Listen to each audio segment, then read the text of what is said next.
आप सभी का स्वागत है विद्यार्थियों। आज हम सीखेंगे स्थानीय मान। भारतीय संख्यांकन पद्धति में यानी इंडियन सिस्टम में संख्या नाम यानी कि नंबर नेम किस प्रकार से लिखा जाता है, ये हम सीखेंगे।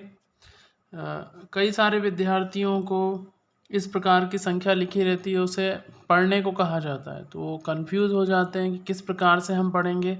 तो सबसे पहले आप ध्यान रखें, पढ़ने के कई सारे तरीके होते हैं, जिसमें से एक है भारतीय पद्धति। तो भारतीय पद्धति में स्थान को पढ़ने के लिए उनके स्थानों के नाम जो हैं एक तरीका है, जिसे हम यहाँ पर सीखेंगे।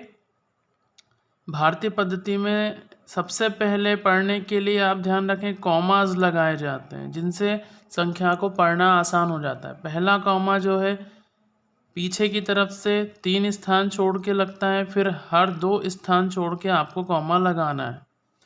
अब स्थान क्या होते हैं, तो भारतीय संख्यांकन पद्धति में देखिए, पहला स्थान होता है इकाई, दहाई, सैकड़ा, हज़ार, 10,000, लाख, 10 लाख, करोड़।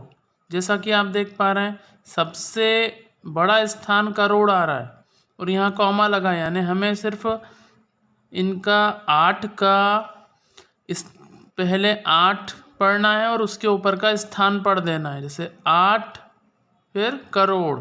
अब आप देख पा रहे हैं ये 75 एक साथ में लिखा हुआ है, तो इसका मतलब है हमें इन दोनों संख्याओं को साथ में पढ़ना है, 75 और फिर 5 के ऊपर का स्थान पढ़ना है। 8 करोड़ 75 लाख 96,457। यहाँ पे हम स्थान लिख लेते हैं पीछे की तरफ से। पहला स्थान है इकाई, फिर दहाई, सैकड़ा, हज़ार, 10,000, लाख, 10 लाख और ये करोड़। तो आप कॉमा से यानी जो अल्प विराम ये लगे हुए हैं कॉमा, इनसे संख्याओं को पढ़ना आसान हो जाता है। सबसे बड़ा स्थान है करोड़ का और अकेला अंक है, कॉमा से हमें पता लग रहा है, तो 8 फिर उसके संख्या पढ़ेंगे और उसके ऊपर का स्थान पढ़ते जाना है आपको। यही तरीका है 8 करोड़। अब ये दोनों अंक देखिए साथ में हैं, कॉमा से हम देख पा रहे हैं, तो हमें यहाँ साथ में पढ़ना है और फिर छोटे वाले अंक के स्थान को पढ़ देना है। 8 करोड़ फिर 75,96,457।